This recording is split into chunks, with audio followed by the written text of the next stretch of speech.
ನಮಸ್ತೆ ಬಂಧುಗಳೇ, ಜ್ಞಾನ ಮಾಧ್ಯಮದ ಮತ್ತೊಂದು ವಿಡಿಯೋಗೆ ಸ್ವಾಗತ. ಯುರೋಪ್ ಎಂದರೆ ನಮ್ಮ ಕಣ್ಣಿಗೆ ಬರುವುದು ಸುಂದರವಾದ ಬೀಚ್ಗಳು, ಐತಿಹಾಸಿಕ ಸ್ಥಳಗಳು, ನಿಸರ್ಗದ ರಮ್ಯ ತಾಣಗಳು. ಹಾಗಿದ್ದರೆ ಯುರೋಪಿನ ಈ ಸುಂದರವಾದ ದೇಶಕ್ಕೆ ಹೋಗೋಣ ಬನ್ನಿ.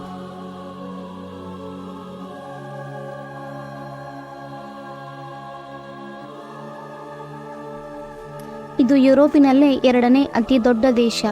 ತನ್ನ ಸೌಂದರ್ಯ ಗಣಿಯಿಂದಲೇ ಇಡೀ ಜಗತ್ತಿನಲ್ಲೇ ಪ್ರಸಿದ್ಧವಾದ ದೇಶ. ಆ ದೇಶವೇ ಸ್ಪೇನ್. ಈ ದೇಶವನ್ನು ಕಿಂಗ್ಡಮ್ ಆಫ್ ಸ್ಪೇನ್ ಎಂದು ಕೂಡ ಕರೆಯುತ್ತಾರೆ.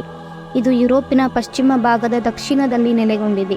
ಇದರ ಸುತ್ತಮುತ್ತ ಅಟ್ಲಾಂಟಿಕ್ ಸಾಗರ, ಮೆಡಿಟೇರಿಯನ್ ಸಮುದ್ರ ಮತ್ತು ಆಫ್ರಿಕಾದ ಜೊತೆ ಗಡಿಯನ್ನು ಹೊಂದಿದೆ. ಸ್ಪೇನಿನ ರಾಜಧಾನಿ ಮಾಡ್ರಿಡ್. ಇದು ಸ್ಪೇನಿನ ಅತಿ ದೊಡ್ಡ ನಗರಗಳಲ್ಲಿ ಪ್ರಮುಖವಾದದ್ದು. ಸ್ಪೇನಿನ ಅಧಿಕೃತವಾದ ಭಾಷೆ ಸ್ಪ್ಯಾನಿಷ್. ಸ್ಪೇನಿನಲ್ಲಿ 56% ಜನ ರೋಮನ್ ಕ್ಯಾಥೋಲಿಕ್ ಧರ್ಮವನ್ನು ಅನುಸರಿಸುತ್ತಾರೆ. ಇದು 5,05,994 ಚದರ ಕಿಲೋಮೀಟರ್ ಪ್ರದೇಶವನ್ನು ಹೊಂದಿದ್ದು ಜಗತ್ತಿನ 51ನೇ ದೊಡ್ಡ ದೇಶವಾಗಿದೆ. 2024ರ ಅಂದಾಜು ಜನಸಂಖ್ಯೆ 4,85,92,909. ಇದು ಜಗತ್ತಿನ 30ನೇ ಅತಿ ಜನಸಂಖ್ಯೆಯುಳ್ಳ ದೇಶ. 2024ರ ಅಂದಾಜು GDP $2.516 ಟ್ರಿಲಿಯನ್. ತಲಾ ಆದಾಯ $34,045. HDI ranking 27.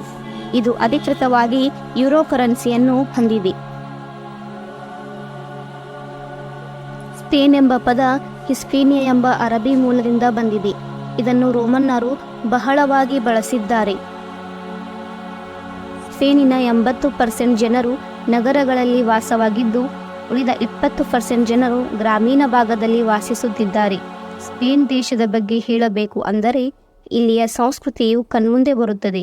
ಇಲ್ಲಿನ ನಾಗರಿಕತೆ ಬಹಳ ಹಳೆಯದಾಗಿದೆ.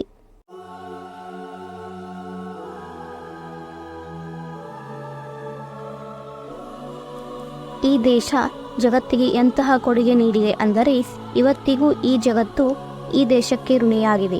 ಇದನ್ನು ಆರಂಭದಿಂದಲೂ ಆಧುನಿಕತೆಯ ತವರು ಎಂದು ಕರೆಯಲಾಗುತ್ತದೆ. ಸ್ಪ್ಯಾನಿಷ್ ಭಾಷೆಯು ಜಗತ್ತಿನಲ್ಲೇ ಅತಿ ಹೆಚ್ಚು ಮಾತನಾಡಲಾಗುತ್ತದೆ. ಈ ಭಾಷೆಯು ಕೇವಲ ಯುರೋಪ್ ಮಾತ್ರವಲ್ಲದೆ ದಕ್ಷಿಣ ಅಮೆರಿಕಾದಲ್ಲೂ ಮಾತನಾಡಲಾಗುತ್ತದೆ. ಈ ಭಾಷೆಯನ್ನು ಜಗತ್ತಿನಲ್ಲಿ ಸುಮಾರು 442 ಮಿಲಿಯನ್ ಜನ ಮಾತನಾಡುತ್ತಾರೆ. ಸದ್ಯಕ್ಕೆ ಇದನ್ನು ದೇಶವೆಂದು ಕರೆಯುತ್ತಿರಬಹುದು, ಆದರೆ ಮೊದಲು ಇದು ಅತಿ ದೊಡ್ಡ ಸಾಮ್ರಾಜ್ಯವಾಗಿತ್ತು. ಸ್ಪೇನಿನ ಜನ ಸಂಗೀತದ ಹುಚ್ಚರಾಗಿದ್ದಾರೆ. ಇಲ್ಲಿನ ಜನ ಯಾವುದಾದರೂ ಒಂದು ಸಂಗೀತವನ್ನು ನುಡಿಸಲು ಬಲ್ಲವರಾಗಿದ್ದಾರೆ. ಇಲ್ಲಿ ಸಂಗೀತದ ಗಂಧ ಗಾಳಿ ಗೊತ್ತಿಲ್ಲದವರು ನಿಮಗೆ ಒಬ್ಬರೂ ಸಿಗುವುದಿಲ್ಲ, ಏಕೆಂದರೆ ಸಂಗೀತದ ಬಗ್ಗೆ ಅಷ್ಟು ಆಸಕ್ತಿಯುಳ್ಳವರಾಗಿದ್ದಾರೆ. ಇಲ್ಲಿ ಸಂಗೀತ ಮಾತ್ರವಲ್ಲದೆ ಡ್ಯಾನ್ಸ್ ಬಗ್ಗೆಯೂ ಅಷ್ಟೇ ಆಸಕ್ತಿಯುಳ್ಳ ಜನರಾಗಿದ್ದಾರೆ. ನಿಮಗೆ ಆಶ್ಚರ್ಯ ಅನಿಸಬಹುದು, ಸ್ಪೇನಿನ ರಾಷ್ಟ್ರೀಯ ಹಾಡಿನಲ್ಲಿ ಲಿರಿಕ್ಸ್ ಇಲ್ಲ, ಕೇವಲ ಮ್ಯೂಸಿಕ್ ಅನ್ನು ಮಾತ್ರ ಹೊಂದಿದೆ.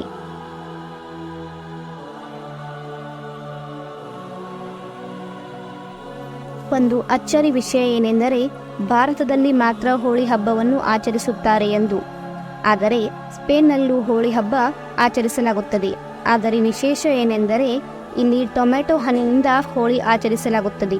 ಇದನ್ನು ಲಾ ಟಾಮೋನಿಯಾ ಎನ್ನುತ್ತಾರೆ.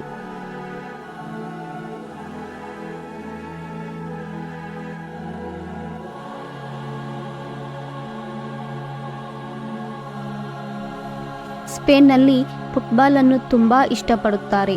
ಇದು ಸ್ಪೇನಿನ ನ್ಯಾಷನಲ್ ಗೇಮ್ ಆಗಿದೆ. ಲಿಯೋನೆಲ್ ಮೆಸ್ಸಿ ಯಾರಿಗೆ ಗೊತ್ತಿಲ್ಲ ಹೇಳಿ?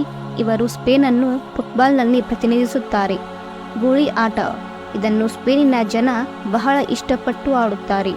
ಇದು ಬಹಳ ಅಪಾಯಕಾರಿಯಾಗಿದ್ದು ನೂರಾರು ಜನ ಈ ಆಟದಿಂದ ಸಾಯುತ್ತಾರೆ.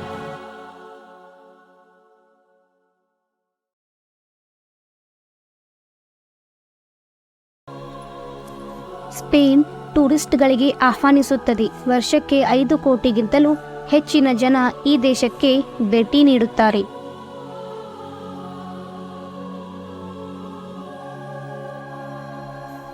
ನಿಮಗೆ ಗೊತ್ತಿರಬಹುದು, ಸ್ಪೇನಿನ ಹುಡುಗಿಯರು ಬಹಳ ಸೌಂದರ್ಯವತಿಯಾಗಿದ್ದಾರೆ.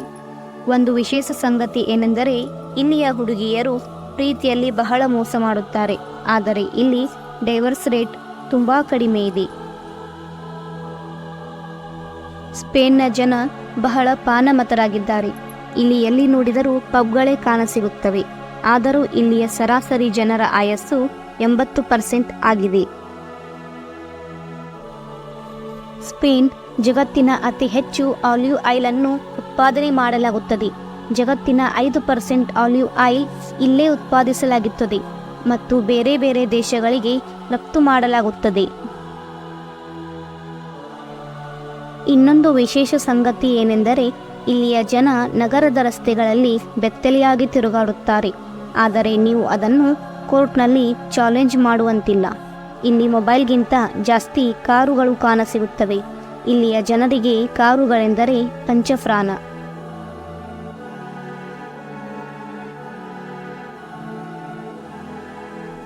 ಇಲ್ಲಿಯ 70% ಏರಿಯಾ ಖಾಲಿಯಾಗಿಯೇ ಇದೆ.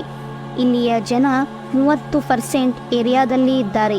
ಏಕೆಂದರೆ ಇಲ್ಲಿ ಎಲ್ಲಿ ನೋಡಿದರೂ ಬೆಟ್ಟ ಗುಡ್ಡ ಪರ್ವತಮಯ ಪ್ರದೇಶಗಳಿವೆ. ಇಲ್ಲಿ ವಾತಾವರಣ ಯಾವಾಗಲೂ ವ್ಯತ್ಯಾಸವಾಗುತ್ತಾ ಇರುತ್ತದೆ. ಇದರ ಜೊತೆಗೆ ಭೂಕಂಪ, ಸೈಕ್ಲೋನ್ಗಳು, ಬರಗಾಲ ಬೀಳುತ್ತದೆ.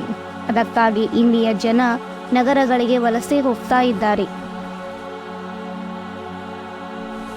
ಇದಾಗಿತ್ತು ಸ್ಪೇನ್ ದೇಶದ ಬಗ್ಗೆ ಮಾಹಿತಿ. ಧನ್ಯವಾದಗಳು. ಮುಂದಿನ ವಿಡಿಯೋದಲ್ಲಿ ಸಿಗೋಣ.